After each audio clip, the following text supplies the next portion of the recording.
En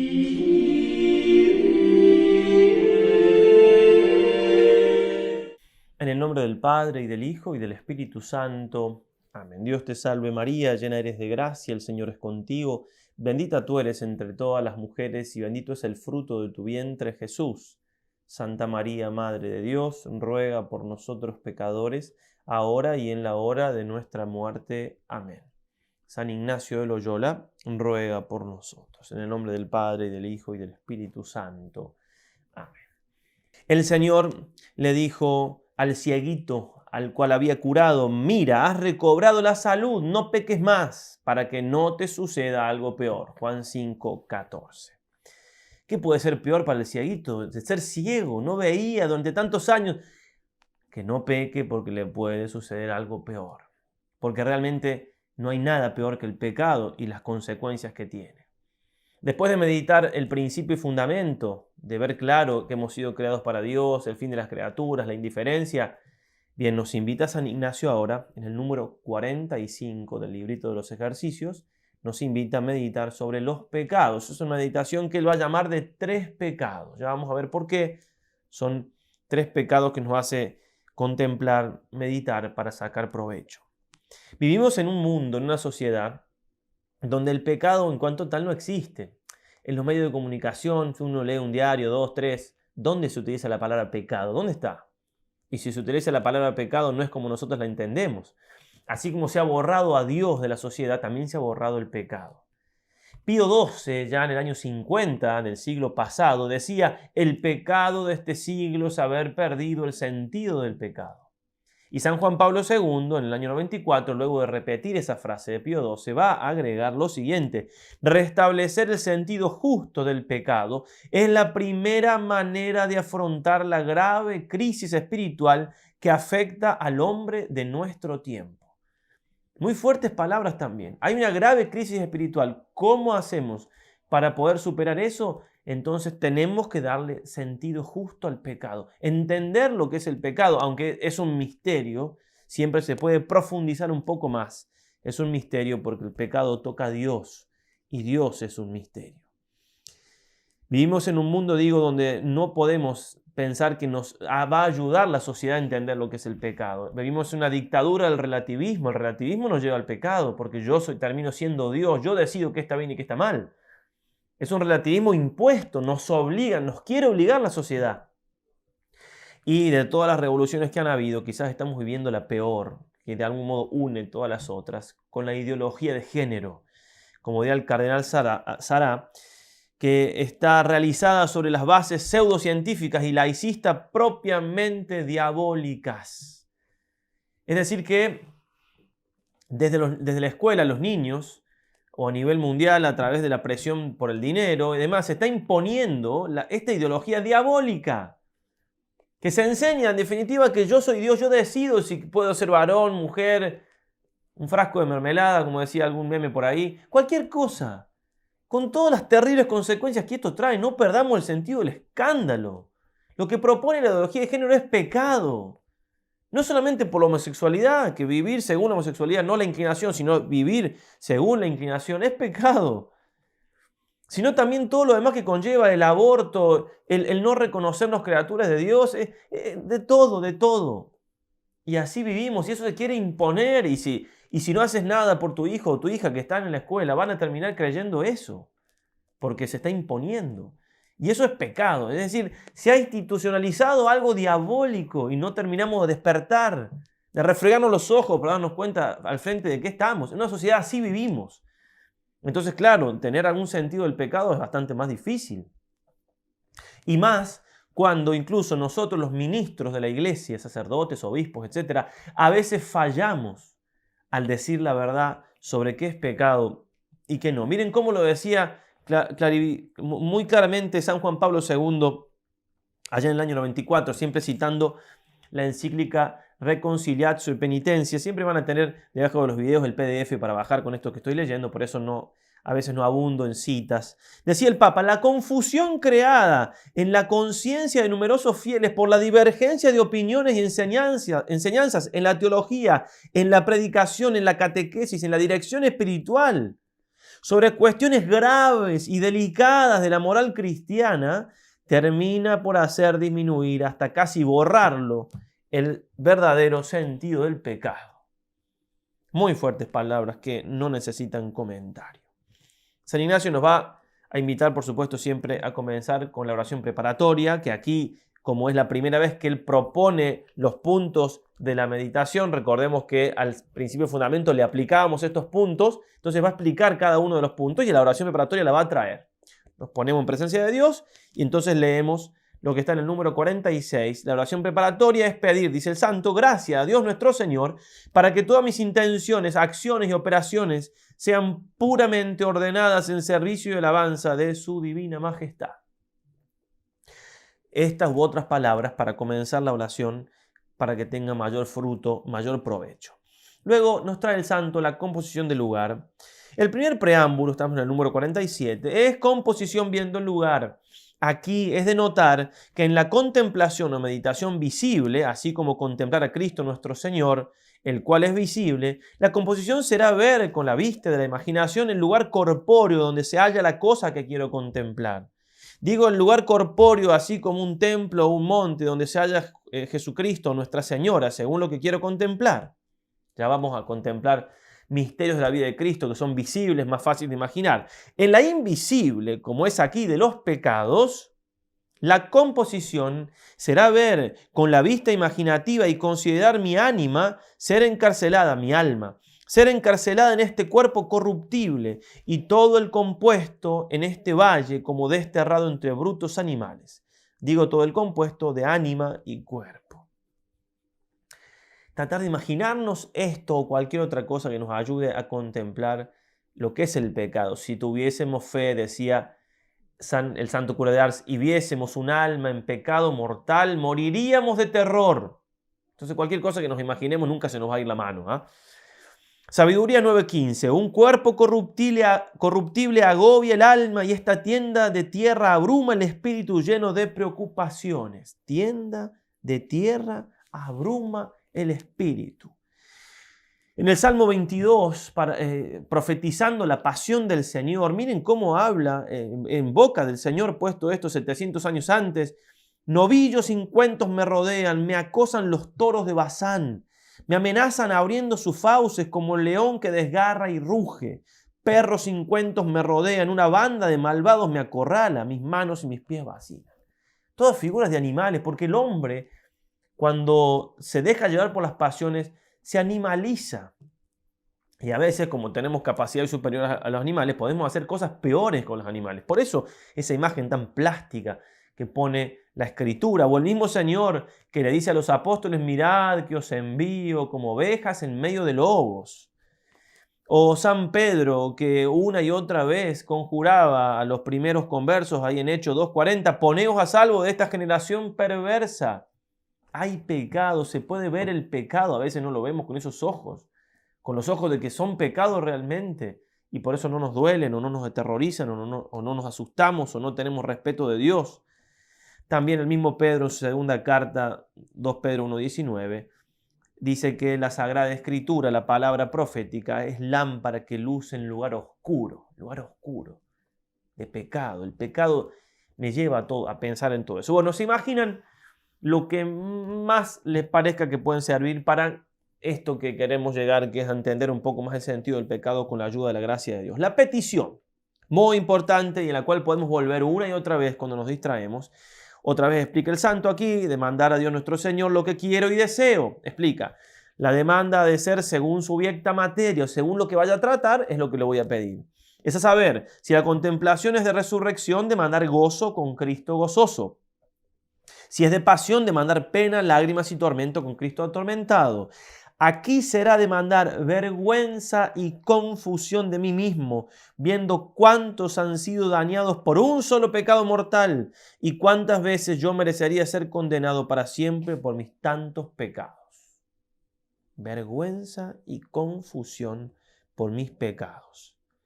Primero, reconocer que somos pecadores, eso es lo que estamos pidiendo, que tengo pecado, porque no hay hombre sobre la tierra, dice el Eclesiastés 7:21, justo que porque no hay sobre la tierra hombre justo que obre bien y no peque nunca. No hay nadie que no peque nunca. Proverbios 30:12. Hay gente que se tiene por limpia sin lavarse de sus inmundicias. No podemos tenernos por limpios, somos pecadores. Podemos lavarnos con el sacramento de la confesión, pero... Entonces dice Ezequiel 16:61, te acordarás de tus caminos y te avergonzarás. Vergüenza por el pecado cometido y confusión. ¿Por qué? Porque Dios me tiene paciencia, me perdona, me ama. Por supuesto, esto no quita para nada la misericordia de Dios. Por eso leemos una meditación de San Rafael Arnaiz, quien dirá, ¿cuántas veces me pongo delante de ti? ¿Cuántas veces me pongo delante de ti, oh Señor? Mis primeros sentimientos son de vergüenza. Señor, tú sabes por qué, pero después, oh Dios, qué buenos sois. Después de verme a mí, os veo a vos, y entonces al contemplar vuestra misericordia, que no me rechaza, mi alma se consuela y es feliz. Ahí está el equilibrio perfecto. Pero la vergüenza y la confusión es muy buena.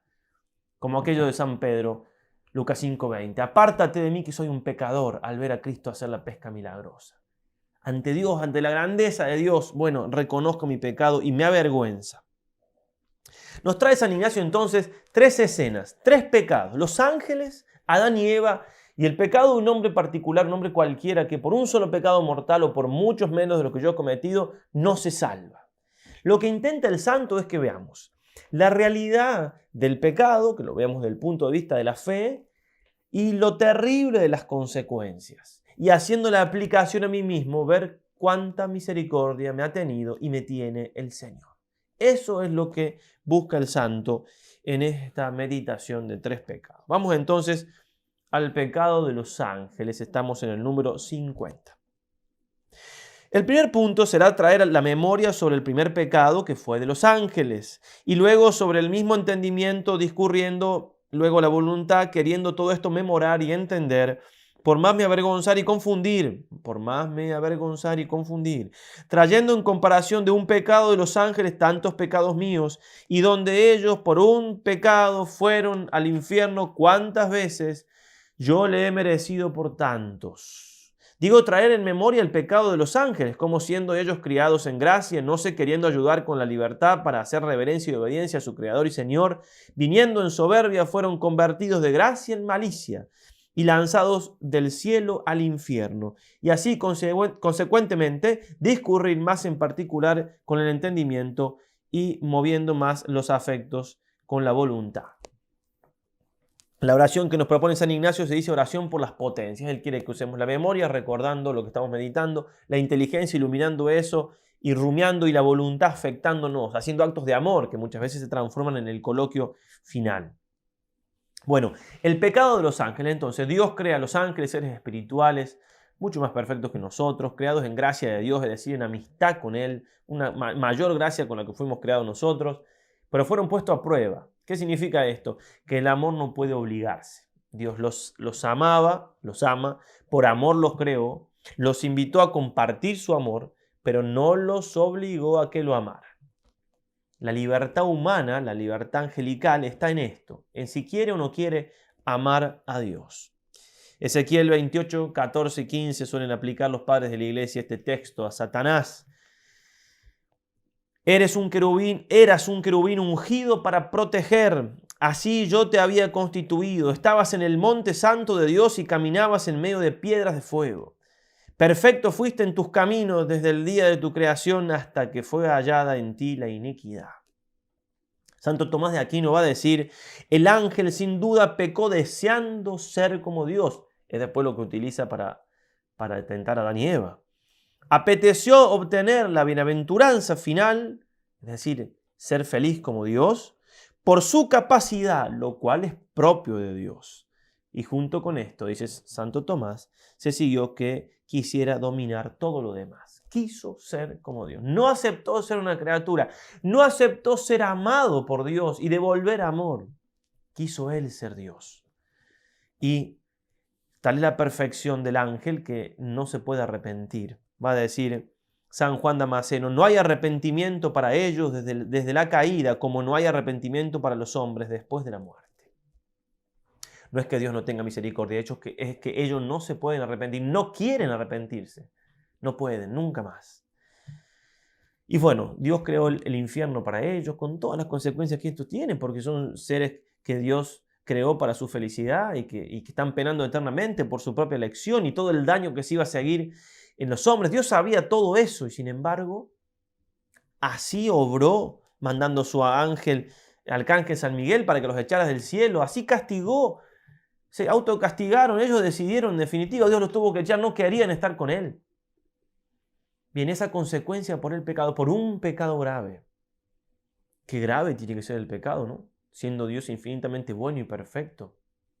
¿Y cuántos pecados hemos cometido nosotros? Y cómo Dios nos perdona, nos espera, nos espera, nos espera. Si estás viendo este video, es porque te ha esperado. Yo no sé si estoy vivo cuando vos veas este video, pero bueno, en definitiva, hasta este momento que lo estoy haciendo, todavía me ha esperado. Me ha dado tiempo para convertirme, para ser santo, para buscarlo a Él. Vamos al pecado de Adán y Eva. El segundo, dice San Ignacio, 3 pecados, los ángeles, Adán y Eva. El segundo, hacer otro tanto, es a saber, traer las 3 potencias sobre el pecado de Adán y Eva, trayendo a la memoria cómo por tal pecado hicieron tanto tiempo penitencia y cuánta corrupción vino en el género humano, andando tantas gentes para el infierno. Digo, traer a la memoria el segundo pecado de nuestros padres, como después que Adán fue criado en el campo de Damasceno y puesto en el paraíso terrenal, y Eva ser criada de su costilla, siendo vedados que no comiesen del árbol de la ciencia, y ellos comiendo y asimismo pecando, y después vestidos de túnicas pelicias y lanzados del paraíso, vivieron sin la justicia original que habían perdido toda su vida en muchos trabajos y mucha penitencia, y consiguientemente discurrir con el entendimiento más particularmente usando de la voluntad, como está dicho. Bien, Adán y Eva entonces pecaron como no debían hacerlo, porque en definitiva fueron creados también para la gloria, la felicidad, pero fueron creados libres. Dios no los creó para el pecado, todo lo contrario. Los creó para amarlos, nos creó para amarlos. Había una sumisión total de la inteligencia y la voluntad a Dios por la gracia, de las pasiones inferiores a la inteligencia y la voluntad, de todo lo creado a ellos. Todo se rompió porque ellos decidieron no amar a Dios, decidieron no respetar simplemente que ellos eran criaturas, decidieron aceptar la tentación del demonio. Génesis 3:7, luego se les abrieron a entrambos los ojos, y como echasen de ver que estaban desnudos, se taparon. Bueno, no se le abrieron los ojos para conocer algo nuevo, para tener más sabiduría, no. Empezó a existir la concupiscencia, la rebelión de las pasiones, empezaron a ver el mundo con los ojos que Dios no quería que lo vieran, empezaron a ver el mundo con los ojos del pecado.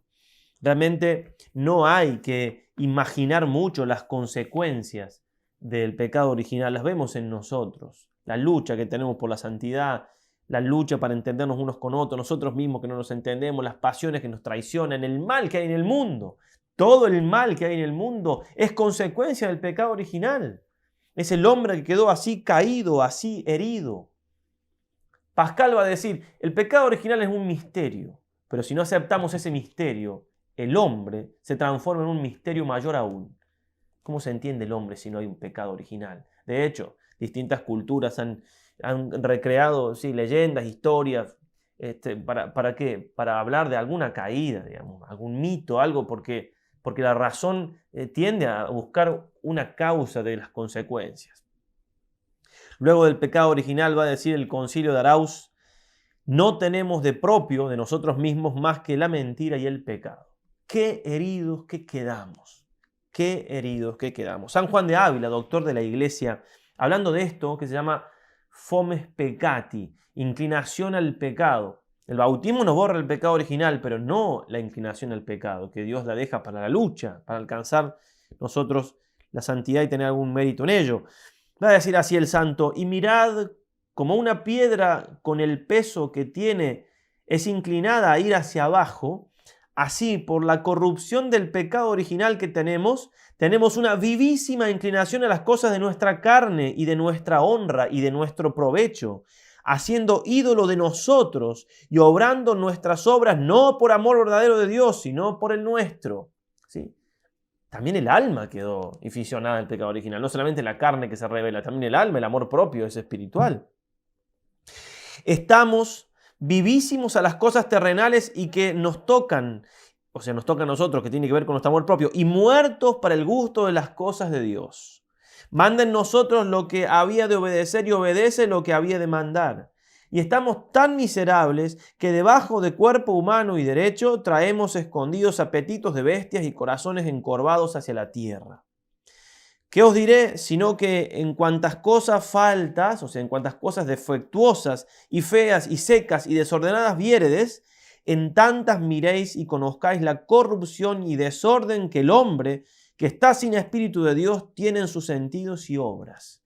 Y ninguna de estas cosas veáis, que luego no entréis en vos misma, le dice al alma, a considerar que aquello sois vos de vuestra parte, si Dios no os hubiera dado salud. Santa Teresa de Ávila se asombra no de los pecados que comete una persona que no está en gracia, sino de los pecados que no comete. Es decir, que si fuera por no estar en gracia de Dios y estar a las expensas de nuestras pasiones y del demonio, tendríamos que, cuando no estamos en gracia, caer en pecados mayores. Bien, meditar entonces esto, ver un solo pecado de Adán y Eva, uno solo, todas las consecuencias que trajo en la humanidad entera, en ellos, ¿cuánto habrán sufrido ellos también? Ellos vieron el antes y el después, habrá sido terrible. Ver a Abel muerto por Caín. ¿Cuánto habrán sufrido por un solo? ¿Y cuántos nosotros cometimos? Y Dios nos espera, nos ama. Tercer pecado, dice San Ignacio, de un hombre que peca una sola vez o menos veces que nosotros y se condena. El tercero, asimismo, número 52, ¿sí? Hacer otro tanto sobre el tercer pecado particular de cada uno, que por un pecado mortal he sido al infierno, y otros muchos, sin cuento, por menos pecados que yo he hecho. Digo, hacer otro tanto sobre el tercer pecado particular, trayendo a la memoria la gravedad y malicia del pecado contra su Creador y Señor, discurrir con el entendimiento cómo en el pecar y hacer contra la bondad infinita justamente ha sido condenado para siempre, y acabar con la voluntad como está dicho. Un pecado grave puede hacernos perder el cielo, porque un pecado grave es decirle que no a Dios. Dice la Escritura, Santiago 2:10, porque quien observa toda la ley, pero falta en un solo precepto, se hace reo de todos. Un homicida que mata a una persona, valga la redundancia, puede ser muy bueno en su trabajo, todo bien, pero mató a una persona, tiene que ir a la cárcel por una cosa que hizo mal, grave. Y si nos parece esto muy exagerado, el infierno, ¿por qué? Es que no tenemos el sentido del pecado. Además que nos puede parecer exagerado el infierno y no exagerado el cielo. O sea, que me den la felicidad eterna, que no tengo idea de cuán hermosa es, no me parece exagerado. Y lo otro sí. Dice el Catecismo de la Iglesia, número 1033, salvo que elijamos libremente amarle, no podemos estar unidos con Dios. Pero no podemos amar a Dios si pecamos gravemente contra Él, contra nuestro prójimo o contra nosotros mismos. Y 1035, la enseñanza de la Iglesia afirma la existencia del infierno y su eternidad. Lo dice el Señor claramente muchas veces en el Evangelio. Las almas de los que mueren en estado de pecado mortal descienden a los infiernos inmediatamente después de la muerte y allí sufren las penas del infierno, el fuego eterno. Entonces, no es exagerado, no estamos inventando nada si pensamos que alguna persona por un solo pecado mortal o al menos por menos pecados de los que nosotros hemos cometido, realmente se condenó, se puede haber condenado. La Iglesia no señala a nadie, sí canoniza, este está en el cielo, nos confirma. No va a decir este se condenó, pero sí sabemos que hay condenados, ¿sí? Irán al fuego eterno, dice el Señor. Incluso a veces conocemos vidas de personas que a lo mejor pensamos que no murieron bien por lo que podemos ver. Después la misericordia de Dios, obviamente por lo que uno ve afuera, puede tomar en ese sentido noticia y aprender. Como aquel que se levantó de la tumba 3 veces en tiempos de Bruno, que después fue San Bruno, ¿no? Y dijo, no, estoy siendo juzgado, estoy ante el trono de Dios. Se fueron todos, se asustaron, volvieron a otro día a rezar, se levantó de nuevo y dijo, estoy siendo juzgado, sentenciado. Otra vez se fueron todos, el tercer día se levantó de nuevo y no recen más por mí, he sido condenado. Semejante encuentro con esta verdad, además que parecía que había sido un hombre bueno. Bueno, Dios sabrá obviamente que si se condenó no habrá sido normal. Bueno, San Bruno con eso recibió la gracia fundacional de los cartujos, la orden más estricta que existe en la iglesia desde el siglo XII. Encontrarnos con esa posibilidad de alguien que se haya condenado, incluso a veces hasta nos puede servir ver las consecuencias de los pecados que han tenido otras personas que han pecado menos que nosotros en la vida, incluso los pecados, las consecuencias aquí en la tierra. Bueno, y siempre sacar en el razonamiento, sacar como fruto la misericordia de Dios, el amor de Dios para con nosotros.